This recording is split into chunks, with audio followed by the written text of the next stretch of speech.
Guess what? No.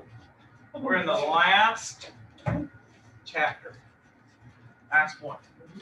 Now, Travis told me, though, he wanted to stay till 10 tonight, so we're going to have 4 hours. Yeah. I just wanted to hang out, you know. Well, I mean, nobody has work tomorrow, so we're just going to, just stay here and, just teach. So, oh, look, Mr. Eugene, we got very little to cover tonight. So, Wow. 10 o'clock. 10 o'clock. oh, you want to stay till midnight? Miss Leela, Mr. Eugene wants to stay to midnight tonight. Did I say that? Did All right, we're going to get through this. I can do this. Y'all ready? Let's get this going. All right, we're going to talk about preventative brokerage. The broker working for or with the seller. The broker working for or with the buyer. If you remember, what have we already discussed? Have we already not talked about some of these? That's why I can get through it pretty quick, because we're basically reviewing what we started throughout the class. A practical guide, of course, to the everyday practice using reverse dialogue, other considerations, and risk management. So, the preventative brokerage, the 3 routine actions, okay, is number 1, you always use written disclosures. Yeah, I know, especially, and Miss Linda's not here tonight, but I can guarantee you, my agents will tell you they get so sick and tired of all the dablastic forms that you got to fill out, okay? There's a ton. But we have to do that so that we don't get what? Sued. Okay? So it's not that I want to do them. Guarantee you it's not me. If it was up to me, I'd be like, let's just do our jobs. But we have so many people that are so happy that we have to utilize these disclosures. Okay? So we have to use written disclosures. We have to clarify the broker's role in the transactions and use the help of others when needed. That's the routines. Failure of agent to disclose material facts is always the biggest and most major source of all complaints. Especially if you're a new agent, they don't know what's wrong with the property. Okay? You need to make certain that you ask. If you're not certain, do not assume. Do you understand me there? If you do not know, you do not answer. You say, I don't know. I'll have to take a picture and maybe send it to my broker real quick. Okay, let him look at it. All right. And also, you need to document that information was provided. See, real estate agents, we get very busy. Travis can tell you, Dave can tell you, Stephanie can tell you, and I can tell you. When a client wants to see, say Miss Davenport wants to see some properties and she's approved for $2 million. Okay. My question for you, Travis, is this is how it works, right, Travis? So she's pre-approved for $2 million, and she wants to see 10 properties. This is how it really works, right? She just wants to see one property at your schedule when it works best for you, and then she's not going to try to do multiple ones in different areas. She's just going to fit it around what fits for you, right? Man, I love that. That's how it works, right, Aiden? Not even close. Not even close. How's it work, Mr. Travis? If she wants to see 10 properties, when does she want to see them? Tomorrow. Or today. You mean tomorrow? Yeah, no, we mean like now, Yeah. right? I got a message from a client 2 days ago that yesterday, so the day afterwards, she sent me a message at 7 p.m. saying that the next day she wanted to see a house in Llano, a house in Marble Falls, and a house in San Antonio. Yep. And she was like, can we do that starting tomorrow around 11? And I was like, no, that's not how that works. I can't do that. That's right. So you have to understand that the point I'm getting to that with Travis is imagine if he did do that. And while he's on the phone with you, Mr. Nobles, you're asking about, is there any termite damage or whatever? And he says, no, there's not any termite damage, blah, blah, blah, blah, blah. And he says, I'll email you after I'm finished. Do you think he has time to really remember to send you an email? No. No.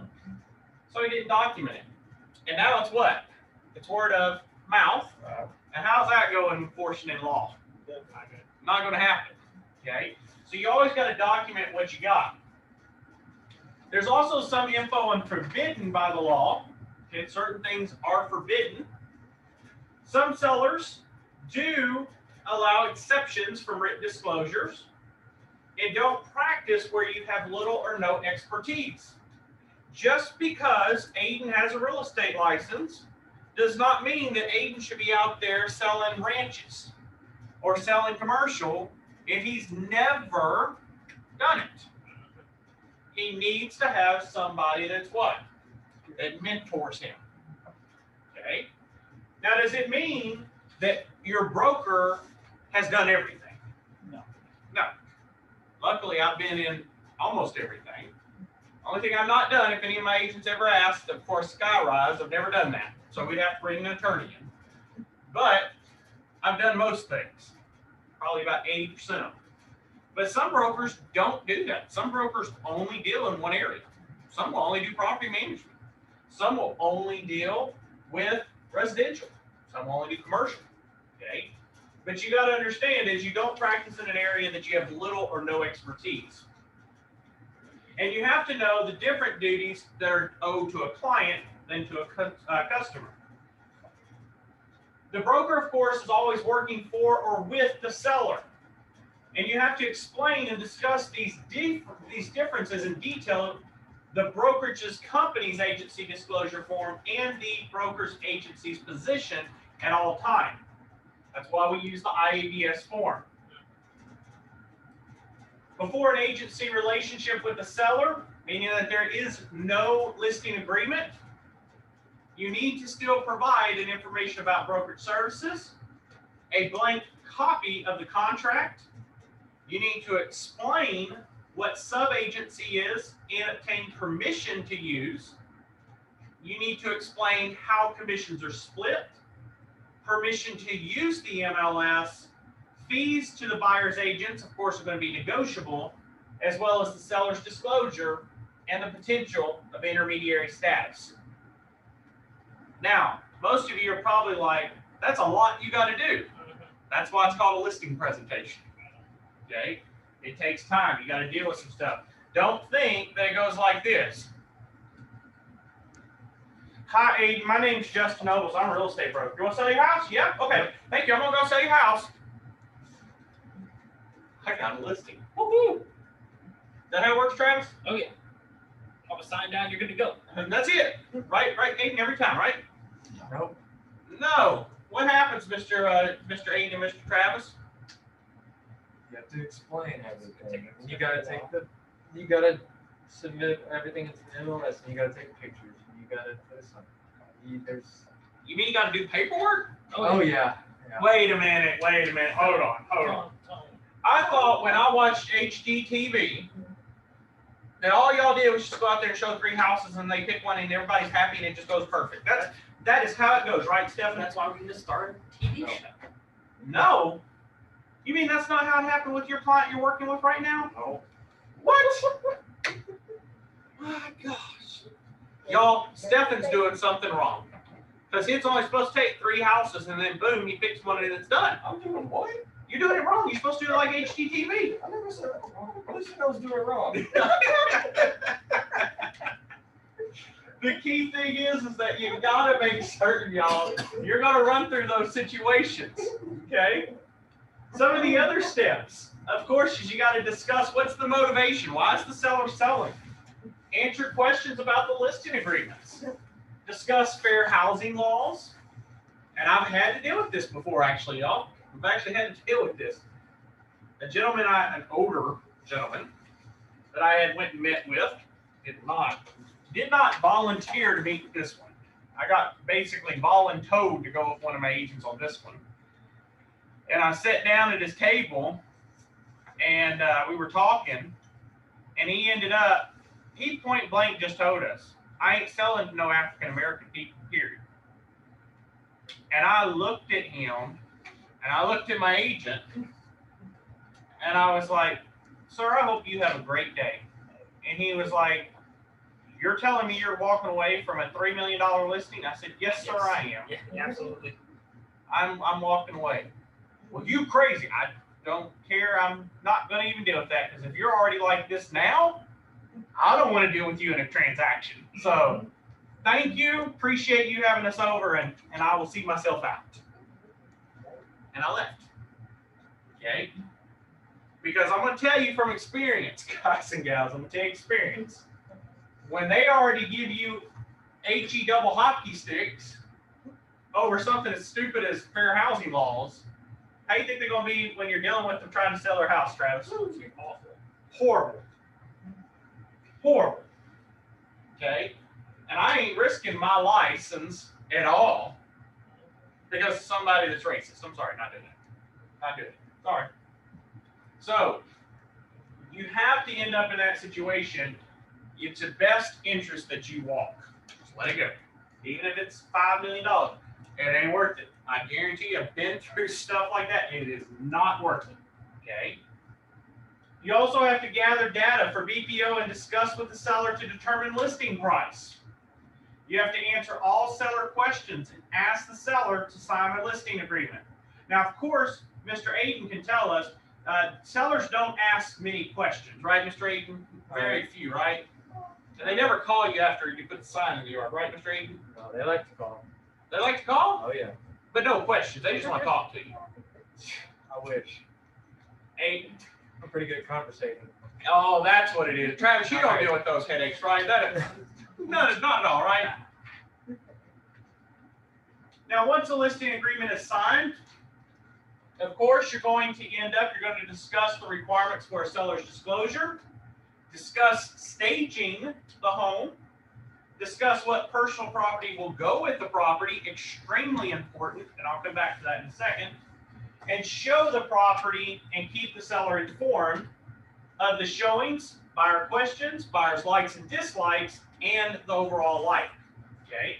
Now, the reason that you want to discuss the property, the personal property, is because here's what happens. Women like to decorate, right, Mr. Eugene? Women love to decorate, okay? And so when they go in a house, say Miss Linda was in the house and she doesn't like the particular mirror on the wall in the bathroom, she could take it down and put up one that she bought at Kirkland's. Nice, fancy one that says she spent $500 on. Okay? If she puts that up, do you think that she wants that to go when she moves? Does she want that to convey? She wants that mirror going with her. Okay? So, when you meet with a person, say Aiden, you and Mr. Travis are meeting with y'all's client, you always want to ask that client, especially if there's a ton of junk in the house, what do you want to stay with the property? What's going to convey? And it's very important if there's a ton of junk. Because sometimes in that junk can be what? Valuable stuff. So what you have to do is, and I always tell people this all the time, we need to stage the home for showings, which means we need to get all of your stuff. You notice I didn't say junk. All of your stuff moved to one location. And where's always the best location? In the garage. If they have a garage, put it in the garage. You don't want to do a storage unit. You want to try to keep your costs down. Yeah. Okay? Now, if they don't have a garage, then yes, storage unit. But you want to put it in the garage. Because how many people go and actually hang out in the garage? Not many. It's mostly open it, look, okay, shut the door. Okay? So, in that situation is you want to put all their stuff in one location. And then what I tell people is when they go show the house, I'll put in private remarks, all items in the garage will not convey. Will not convey. So that means everything else in the house is what? It's going with it. But if your client refuses to put their stuff in one location, what happens? It allows for the buyer to go through and be like, ooh, I like this and this and this and this and this. Next thing you know, all your valuable stuff is going. Don't do it. Okay. Can I say something? Yes, ma'am. I went years ago with a friend of mine. She was looking for a house. She asked me to go with her. Mm-hmm. And I already wasn't a huge fan of the house. She didn't pick it, but I just allowed her to just talk about and walk. Yeah. And they had what's the dead animals they put on the wall? The heads. Oh, the trophies.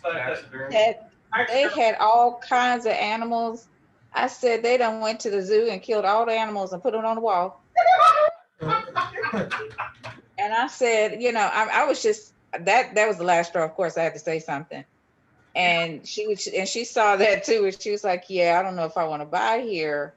And it was just a turn off just from the last straw with the heads on the wall. Yes, and I am so glad you brought that up. I am so glad you brought that up. When you are staging a house, you have to understand you are having the public come into your house. Okay? That means, and I've had that discussion exactly what she's talking about. The taxidermy, basically the trophies is what they have all the time. They put them out. I told a client, I said, those all need to be put in storage.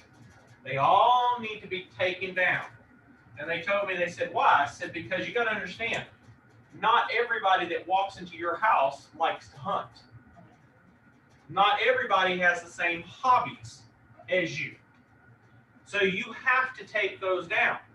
And my client refused to take them down. And exactly like Leela said, we had people come in and look, and everybody told us, I don't want the house because of that.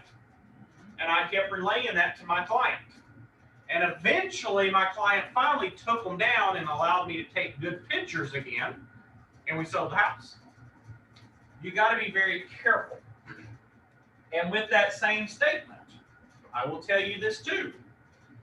I have dealt with people that are religious and not religious. Okay? Your key thing is you need to, when you're representing a client, a listing, a seller, say Mr. Eugene, in your house, your wife, Miss Linda, puts up family portraits everywhere, and she has crosses everywhere, blessing, all this throughout the whole house. Okay? And say that Mr. Aiden is an atheist, he loves the house, and he walks in and he sees all this stuff. What's he going to most likely do? He ain't gonna buy that. He's going to walk back out. You're turning away your audience. And he may have cash. But let's flip it. Same thing with Aiden. He says he's an atheist. And I've seen this, by the way. People have had literally, no joke. And it was in Houston, by the way, Miss Leela and Mr. Enrique. It was in Houston. I had a showing that we were going to. We went into this house, and they had a shrine to Satan in the house. It was in the living room. Okay? For real? For real, no joke. For real.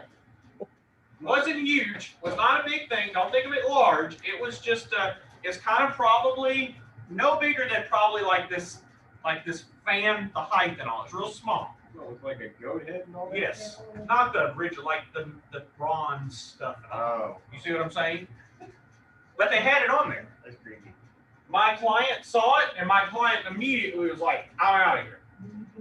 I'm out of here. Get me out of here. You always have to understand your interest, while it is your house, when you put it on the market, I always tell people, if this is what you believe in, that's you. I respect that. You have your right to do what you want. However, you got to understand you're going to have people coming in this house and going. Not everybody's going to agree with that. And it's going to take away from others. So you're hurting yourself in that situation. You're going to be dealing with those things. And I guarantee you, once you get your real estate license, sometimes you'll see, especially, I'll see little funny things that are posted, and I'll share it with some of my agents sometimes as I see them. But there are some strange stuff you will see in bedrooms, especially the master bedroom. Okay? So I'm just fair warning you, you always need to make certain that you contact the other agent and ask, is there anything I need to know in particular about this certain house? So that you can do what? You can prepare your client for it. And from a security standpoint, it is not wise for you to leave pictures up of your family in a house. Especially in a, oh, I know, it's not a wise idea. I've been in a showing here. I've been in a showing in this town. Client I found off of our lead generation called me. We went and saw a house, and guess what I found out? You know why the lady was wanting to go in that house? Because she thought that that woman was ending up cheating or something, like this big old mess, huge situation, and we had to deal with that. You take your photos down. You don't want people knowing where you live. You see what I'm saying? Safety issues. Don't do it. Okay? Take those photos down. They don't need to be up. Once an offer is made, relay all offers to the seller. What's that keyword there, Mr. Grossman? Right here, look up here. All. So does that mean you just pick which ones you want to send? No, it means all. And you assist in negotiations. Once there is a contract, these are your elements. These are the things you got to do. You got to make certain that the earnest money has been deposited according to the contract. Encourage the seller to make any necessary repairs. Keep in contact with the seller regarding updates from the buyer's agent. Request to see a copy of the settlement statement before closing to check for errors or omissions. Tell the seller what to bring to closing and attend the closing if required. My recommendation, you always attend the closing. There should be no ifs, ands, buts. Okay? If you can't make it, somebody from your office needs to be there, period. Okay? The reason I say that real quick before we jump over here to the next one is there are times at the closing table, and I've had this happen before, agent got sick in the morning, couldn't make it to closing, while the agent called her client, told her client, well, I'm sick, did not call me, her broker, did not tell me, called her client, said, you can go on over there and just meet them and just sign. Just meet up with the seller and the other agent. But did not tell the selling agent or anybody, anyone except her, nothing. So they get to the closing table, and the selling agent ain't even there. The buyer's agent's home sick. So here we got the seller and the buyer sitting at the table, and they started bickering. And next thing you know, the buyer's agent gets a call, my agent gets a call, and the buyer says, screw this, I'm out. Ended up the entire transaction fell apart because they got in an argument. You never, ever allow your seller or buyer to be alone with the other party, because it can be very bad, very quickly. People are more nicer if you're sitting there as a representative, because they're going to be professional. But if there's nobody to hold them back, they're going. Okay. Now, when you're dealing with the buyer, you need to present, of course, the IABS and explain the services to that buyer. You need to discuss the fee structure, explain the items in the buyer representation agreement, discuss the policy on intermediary, provide information to the buyer, especially the IABS, the mode information, lead, fair housing, and gain written buyer representative agreements. After y'all have signed that agreement, you need to create a profile of the buyer's needs and wants, identify the properties and present to the buyer for review, and set up appointment to view, and discuss the importance of the seller's property disclosure. When there's an offer, you're going to assist the buyer in making that offer, answering any questions about the contract, delivering that offer to the listing agent, and facilitating the negotiations and counter offers. Once everybody has signed, you need to track all deadlines, deposit earnest money, assist buyer in obligations and deadlines for those items, such as loan applications, inspections, and appraisals. As closing is nearing, You need to make certain that all contractual obligations and contingencies have been fulfilled. Tell the buyer what to bring to closing and attend the closing if required. Now, the key thing I want to say before we jump into this next one is this happens sometimes, okay? You have to make certain, and you have to understand this from this situation. People, we all do this, but what happens is it's just, I guess the thing is you get tired and you get the check. So Aiden, we're going to say you just closed a transaction with Miss Davenport. You've been working with Miss Davenport for 4 months. You finally found her a house, and she's closed. And the title company calls you and says the transaction has funded. Now, what do you think Aiden's focused on right now, Mr. Eugene? Money. I got money. My money. Woo-hoo, I'm rich. I'm going out partying at Northgate tonight. Woo-hoo. I'm taking Leela out, and we're all going to go party. Miss Davenport, we're all going partying tonight. Amen. Let's go. Hey, there you There we go. go. So he's all happy, and he's going and all, and he's like, man, I don't have nothing else to worry about. Guess what he does? He goes and does all that. But one thing they didn't say up here was, Mr. Grossman, what did I tell you today? When you thought, oh, I'm done with this. What did I tell you were missing? And people forget this all the time. What you have to go get? Had to go get the checks. No, after you did all that. I told you, don't forget before we come to class. Make sure you go out and get it before class. Oh, the sign. The sign. People always forget to get the sign and get the lockbox. They always forget it.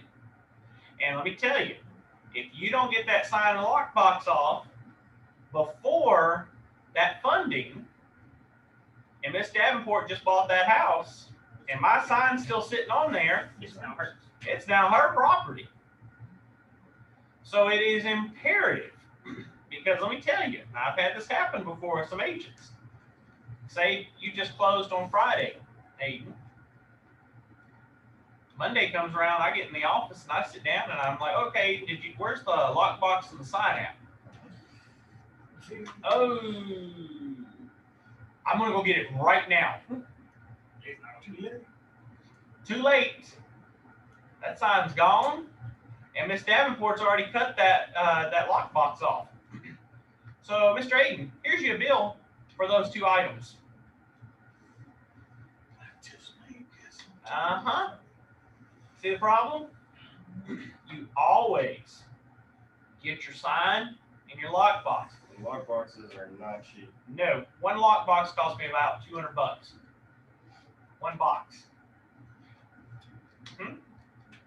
You don't want to pay $200 for a lockbox. Just the frame of the sign is $100. Then you got all those inserts inside. So you probably get hit with $400 or $500 bill because you were just focused on getting your money. Okay. That's why it's always imperative. And that's why in my office, we're trying to finish it up, is getting a checklist. Because when there's a checklist, what happens, Travis? It makes things what? So much smoother. So much what? Smoother and easier. Slower, right? Horrible, right? Awful. Terrible. No, it makes it just smooth, like you said. Yeah. Slower, easier. I mean, quicker, smoother. Just check it down. So, again, always be prepared. Again, other broker is buyer's broker. Again, they have to list to all listing brokers if they're going to be working with that one. Disclaim any agency or sub-agency relationships with the seller or the seller's agent. The listing broker or the buyer customer, okay, when they're working with the buyer customer. Again, you still got to give the IADS, but if they're a customer, you have to disclose the difference between a client and a customer. You got to explain to them. When working for a seller, you have to be able to understand the differences.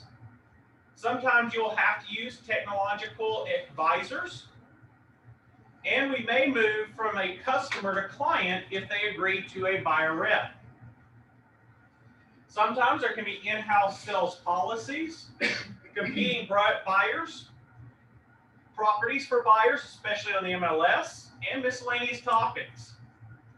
When dealing with listing broker or buyer brokers, if the offer is received from the buyer's broker, we have to be cooperative, resolve commission issues quickly and promptly, make the seller aware of all fees, and offer that represents the buyer's interest. So you have to be very careful when you're representing a person that is a customer versus a client, like we spend a lot of times talking about. The other broker is a sub-agent of the seller instead of the buyer's broker, is that the information of brokerage services have to be provided. You have to end up, again, talking about that seller sub-agency to the buyer, explain any limitations of service, notify the listing broker of any sub-agency, as well as verify those commission splits, act in the best interest of the seller, and inquire about listing brokers' procedures. The key point that you have to always remember is the intermediary status, because it reduces the agency relationship for both the buyer and the seller. Like I said earlier, you have to be very careful when dealing with the intermediary.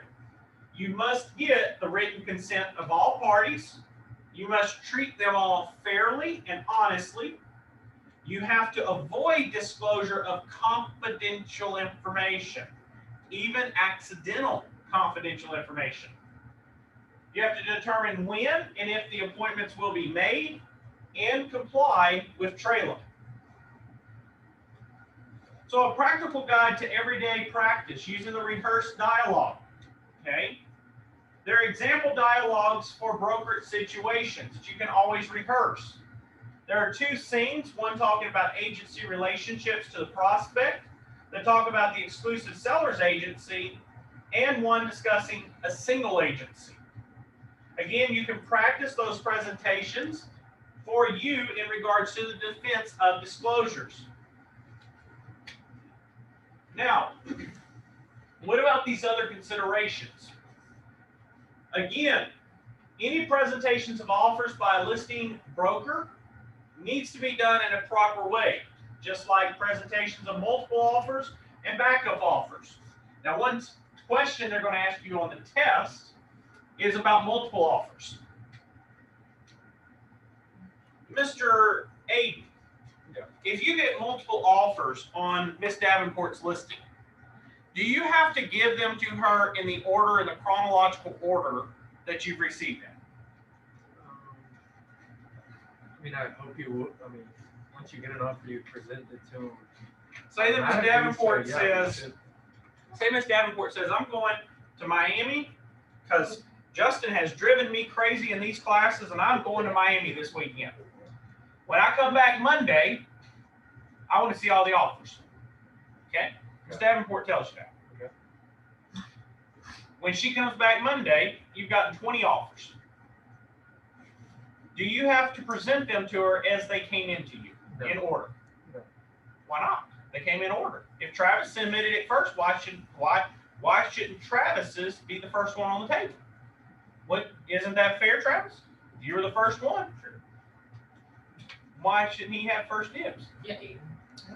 Because Ms. Davenport was lucky enough to leave the weekend she got 20 offers. I'm going to present them all at once. You present them all to her at one time. And most of the time, you're going to present them how? Lowest to highest, or what? Highest to lowest. Okay? So it doesn't matter if Travis presented his or gave it to you the first one, and Stefan's was the last one. If Stefan's was the highest, what happens? He's going to be the first one. Now, let me ask you this, though. You got 20 offers and Travis submitted an offer. Should you not go to Travis and say, hey, man, we got 20 offers. Can you submit your highest and best?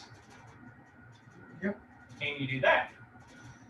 Yes, Yeah. you can, and you Without should. consulting her at all? You can do that. Okay. On that point, you can. Okay. Now, it's wise to talk to Miss Davenport before you do it. But if she says she wants to be left out of it and she wants to be left alone, you could say, hey, Travis, I'm not trying to start a bidding war. I'm not trying to do this, but I want to let you know we have multiple offers. So if this is y'all's best, that's great. If not, I'm going to present them to her Monday. I just want you to know we do have other offers on the table. And then he's going to probably, well, no, you don't tell me. That's what he's thinking. Yeah, that's what he's thinking. He's thinking. Not what he sees. But he cannot, if Travis says, well, what are the offers? You can't tell. Can't tell you. Just give me your highest and best. That's all I'm asking. And Travis may say, he may do this, and I've had this happen before. Travis may tell you, you know what, y'all are just trying to do this bidding crap. Get me out of it. We rescind our offer. Well, okay. But you never want to do that with two. Because I've seen it happen before, where they went in and they said, well, we want the highest and best, and both of them hang out. Then Miss Davenport's going to be furious because you didn't talk to her first. Yeah. Make sense? Presentation of backup offers. Sometimes Miss Davenport may accept Mr. Steffen's offer, but Travis may want to go in as a backup offer. He may hope that it falls through and he's next in line. However, talk to your broker on backup offers. I do not personally recommend it because you're locking your client up in a transaction that may or may not close, and they can't buy another house while they're in a backup. Okay. You also need to discuss how earnest money is dealt with. I always tell my clients this all the time. Once you sign this contract, you have blank days to get out. You have your option period. You have 7 days, you have 10 days, you have 5 days, you have whatever days. You have these days to bag out. But, understand, Mr. So-and-so or Miss So-and-so, after that time, basically kiss your earnest money goodbye.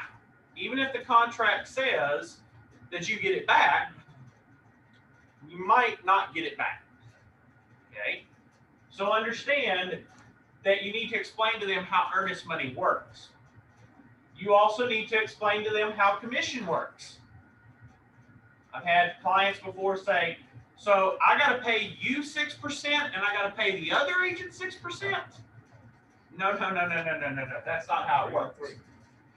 We split the 6%. You pay me 6, I pay them. That's right. You're giving me 6, I'm giving them that, and then I got to do a split with them. So, as when I remember when I was in my training, I was at a 50-50. I remember trying to sit down and explain it, and he's like, so let me get this right. I pay you 6, well, I'll pay your broker 6, and then I pay the other broker 6, and then your broker gives you 3, and he keeps 3, and this broker gets 3 and 3, and then y'all pay taxes out of that, right? And I was like, no, you don't pay 12%, you pay 6%. And by the time you split it down, I'm getting 1.5 of 6%. Oh, that's not good. That's exactly what he told me. And I was like, but I explained to him, I said, I'm a newbie. I'm still learning this. And I said, it will pay off down the road, down the line. I just have to pay my dues, It's just like anything else. You got to pay your part. And, but yes, you have to explain your commission. And I will tell you, sometimes my biggest thing when I do listing presentations, I really don't spend much time on offers and stuff. I spend the majority of my time right here at commissions because people don't understand how commissions work. They just don't know. Okay. And then, of course, written agreements. Again, when presentation of offers, you got to present all offers. The broker cannot, very key here, broker nor agent cannot accept or reject offers. It's not your job. They fully have to explain the terms of the offer and maintain the confidentiality of the offer. That's why, Mr. Eugene, like I said, if Travis was to ask Aiding, what are the offers, he can't because there's confidentiality that applies. Okay. When there's multiple offers, simultaneous offers, you're going to have the second offer while the seller is considering the first. This can occur, and it does often occur. But here's the key thing, like Mr. Steffen learned the other day, is if your client submits a counter out to an offer. Say Mr. Grossman sends you a counter back to your offer you sent. And then Ms. Davenport submits Stephan an offer, and he counters that one. What happens now, Mr. Grossman? How many contracts you got out there? So what, right? 2.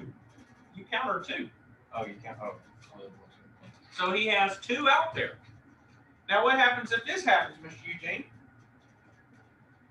Mr. Eugene, you and Mr. Davenport both send Stephan at the same time acceptance. What's happened now, Mr. Grossman? I don't even want to deal with that Yeah, situation. so after 2 people. You're in contract with 2. And I've had that situation arise before. And it ain't pretty. It does not sound like it would be. It's not pretty. Because you're in contract now with 2 individuals. That's why you only counter 1 contract. And if Ms. Davenport submits another one, you rescind your counter and you let both parties know that there are 2 people that are now interested. We want highest and best. But Travis can also say this: when you're busy, are you thinking about all those little bitty things like that? No, because you may be out showing Aiden some properties, Miss Leila some properties, Garrett some properties, and you're on the phone talking to Stephan, and you're like, yeah, okay, we'll counter that. And then you talk to Miss Davenport, yeah, while you're still showing. And next thing you know, after it's all done, you get 2 emails from both of them accepting your counter, and then you sit down and you're like, oh, what did I do? Okay. That's why I always tell people all the time is, and I try to tell even Miss Linda, in this business, you have to stay in control of the situation. That means that Mr. Travis, if Eugene calls you and he's saying, hey, I want to talk to you about countering, ignore it. Ignore the call. Ignore. And he calls you again, ignore. Send a text. I'm busy. I'll talk to you in a little bit. And then Mr. Eugene sends you a text. Well, blah, blah, blah, blah, blah, blah. I need to know. I am in a showing. I will contact you as soon as I'm done. You are in control. Don't let people pester you. Okay? Because if you let them pester you, I guarantee you, you're going to end up in that situation. You'll have a lawsuit. You're in control, not them. Y'all have I think it's now 48-hour rule. You only have to get back to an agent within 48 hours. I think it is. I have to double check that. It was 24. I think they moved to 48. But you have to now. That's a key thing. Now Travis can't just ignore Mr. Eugene for 3 days. He has to call him back. Okay. But normally, and this happens, there's some agents out there that will do this. Mr. Eugene, you'll call Travis. He won't answer. Call him again. He won't answer. You text him. He won't answer. And then guess what he does? Calls the office. And then he calls and gets a hold of Miss Linda and starts chewing out Miss Linda, which then Miss Linda or anybody that gets that call is freaking out like, oh my God, it's important, it's important. And then they call Travis.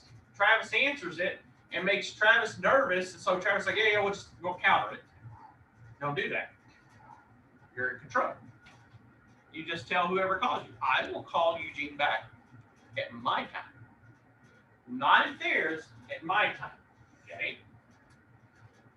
When dealing with presentations of subsequent or backup offers, the seller already is under contract in this situation when you're dealing with backup. You have to also understand, and Mr. Grossman, we've dealt with this too, you cannot, and Mr. Travis, this actually comes to yours, what we were talking about too, you cannot have what's called tortious interference. Remember your client wanted to have you call and try to break the whole thing up and all that. If that would have happened, now you could face civil charges, is what could happen. You can never, say Miss Davenport's under contract and Mr. Aiden, Mr. Eugene's over here telling you, she's under contract to buy a property that I want. So I want you to go in and screw up her contract so that I can get the property. And Mr. Eugene keeps demanding that, demand of you, okay? And he keeps telling you, you do that, you interfere in this situation, you now have torturous interference, and they can end up suing you. Okay? A lot of people get mad at me, especially people that are pushy. I've had my fair share of these over my years. And there are always people that have a lot of money. Had one in Austin. Guy ended up, you know what he did? The house, he found out through the grapevine that there was supposed to be a showing on this property. And the listing agent had got the call. I'll play it out real quick, how it kind of was, to make it easy for you. So Miss Davenport was called on her listing because of her sign. Mr. Eugene, you called Miss Davenport and said, I saw your sign, and I called a friend of mine, and they're going to come out, and they're going to want to look at the property. And Miss Davenport said, sure, just my sign's out there. This client of mine called Miss Davenport inquiring. Did I give his name or nothing? Just called and inquired. And Miss Davenport said, well, we already have somebody coming out, most likely going to buy it, blah, blah, blah, blah. And, you know, so most likely you're not going to get it. You know what the client did? My client went to the property, floored it over there, took the sign, threw it in the back of his truck, and drove off with it. So he couldn't find the property. Because you had to see the sign to know where the property was. And so he threw it in the back, and then he called me and said, now I want you to go over there before they put a contract in. I want you to try to get me in, blah, blah, blah, blah. They wanted me to interfere in a contract that they were already working on. And I said, no, I won't do it. He got livid at me. And I said, I'm not going to jeopardize my license. You got a ton of money. You're well off. I lose my license. I have no money. I'm not going to do it. And he fired me. And I said, that's fine. Go. You're not going to push me around and make me lose my license. I'm sorry. Just not going to do it. Okay? But that does happen. There are people that are like that. But yeah, that was the funniest one was when he called me. He's like, yeah, I took the sign and I threw it in the back of my truck and drove off. And I'm like, oh, so you stole something. Okay. Y'all really want to get involved in this transaction? Yeah. Now, again, Trek also does have contracts, though, that permit seller to accept backup contracts. But again, always talk to the, always end up talking to the broker on a backup before you do it, because you want to make sure you do it right. Retain your earnest money. Okay, it's not addressed by Trek contracts, and also some listing contracts do permit it. Brokers rarely actually pursue this. I don't personally, but there are certain ways that you can try to keep the earnest money or how it's dispersed. Commissions, again, they're negotiated between the broker and principal. The person that actually negotiates the commission is the selling agent, not the buyer's agent. It's the seller. There, of course, is, and this is a test question, there is no set fee. They will say this on the test.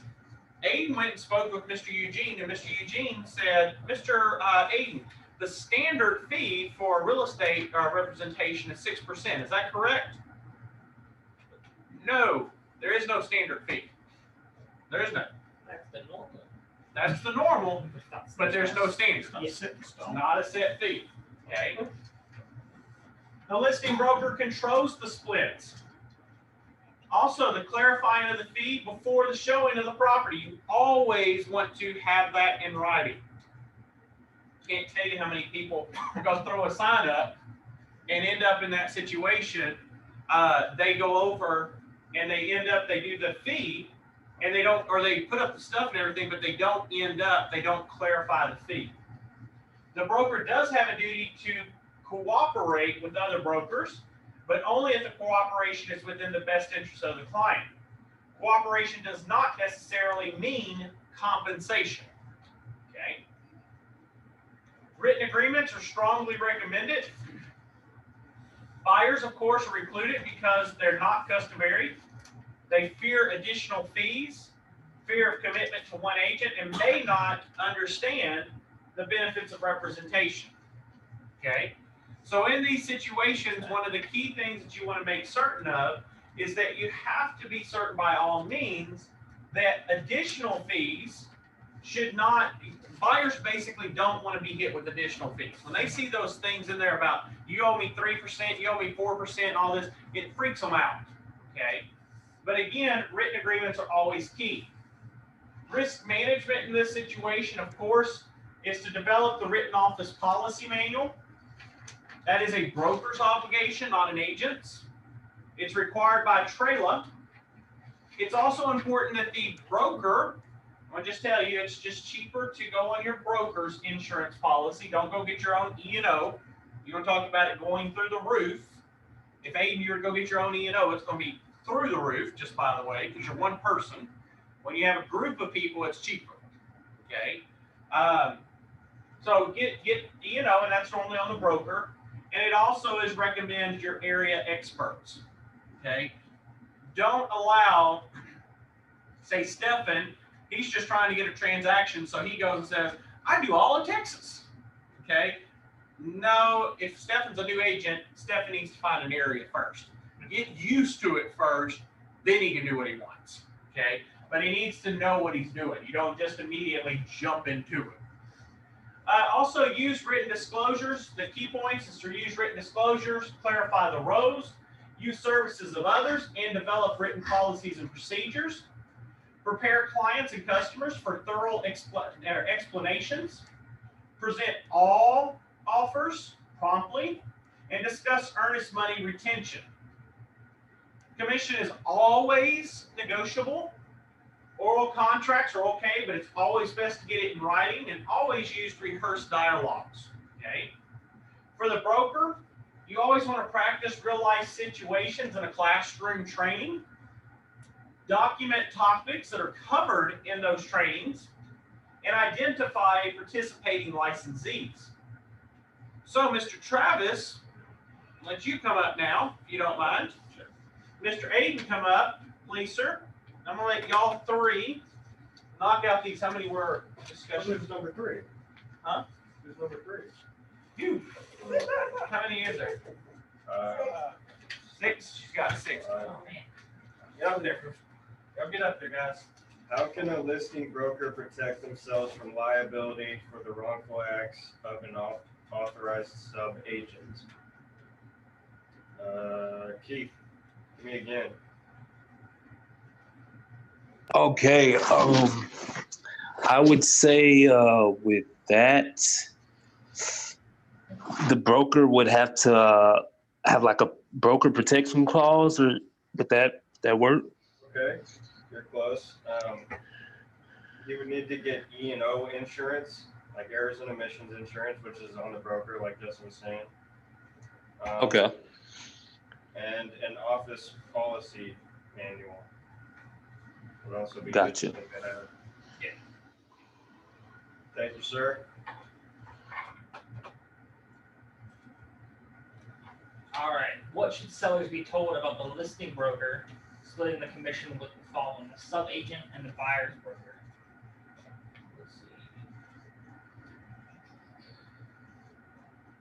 Let's see. Mr. Garrett, if you're there. Please.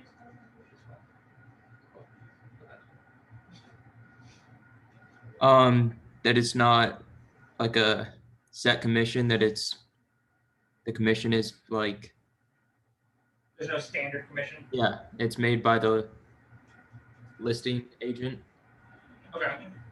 or the broker. Okay. And what else would you say about the whole, how he was talking about when they have the questions about, am I getting you 6% and also this person 6%, or how does, like, remember what he was saying about that?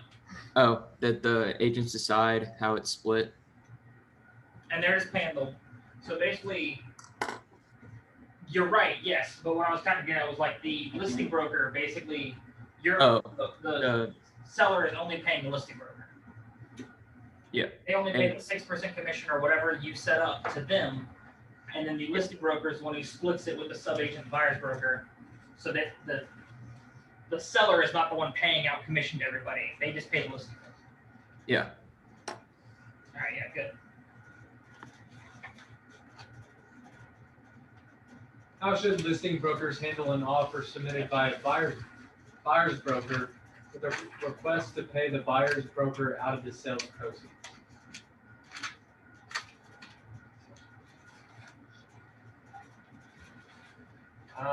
Miss Leela. Oh.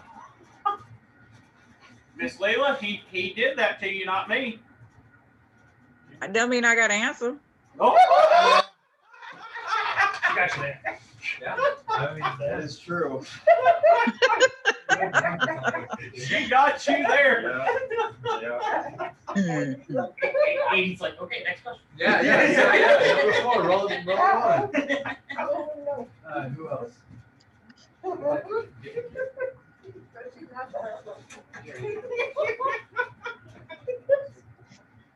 Hey, Aiden, there's a dude out here. Oh, Yeah, Mr. Nobles. Which one? Which one? There's 2 of them. Yeah, there's two. Which one? Oh no. Eugene. Should this kind of broker's handle an office stated by a broker request to pay back.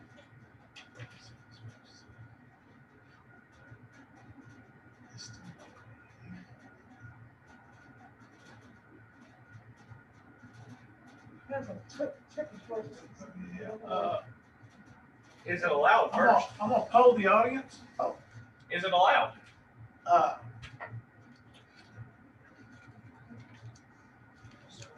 Keith, you think that's allowed, Don't bro? answer these questions before I come in here. 'Cause- Right. Yeah, I don't even know.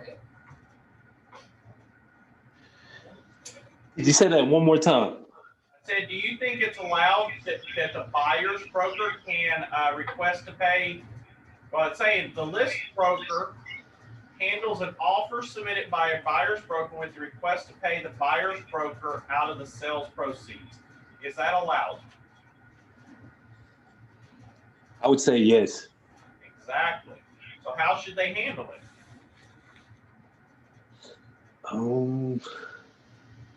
Should there be an agreement? Definitely. Yeah, there should be an agreement. There you go. There's your answer. Gotcha. Travis. What procedures should a cooperating broker follow in working with the following buyers: a customer basis and a client basis? That one I would ask Mr. Eugene. Oh, so you don't know. We'll let Miss Davenport help you too. Oh, no. The customer, you can't really, you got a lot of answers, So customer, what do you provide them? Can you provide them advice? no, Can you Negotiate with them. That's right. negotiate, client, you can, opinion and right? everything else, but customer, you can't, you want to give them 4 things. That's right. Yeah. You need to limit. So let's talk about what's the procedures. With a customer, you should always end up in that particular situation. The customer needs to end up, they get the bare bones. Yeah. Okay? It's the old They get material facts, honesty, fairness, the basics. With a client, I can actually give them advice, opinions, and things to that nature. So you need a strict procedure on how you're going to differentiate the two. Make sense? Next question. And the next question lists 3 good reasons for reducing to writing a buyer's broker arrangement. My gentleman in the front, all of you, what's the answer? What? Why is that written like that? That's weird. Reducing? What do you mean reducing to writing? So each one of you give me a good reason. I don't know what the fuck is asking. Because you can? So what's the reason? What's the reason? Aiden, what's the reason? Why do you want to put something in writing? Liability. Yeah. What did you say, Travis? Liability.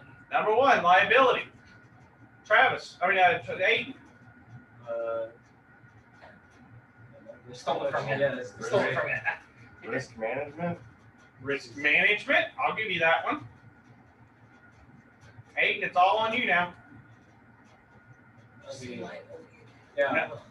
Do you not want the just so you duties? have it in writing. Do you not want any? Do you want the duties wrote out of what you're going to do and what they're going to do? Yeah. So you need to know what your job's going to be, right? Oh, yeah, sure. There you Yeah. go. Know the job. Next. That's it. That's it.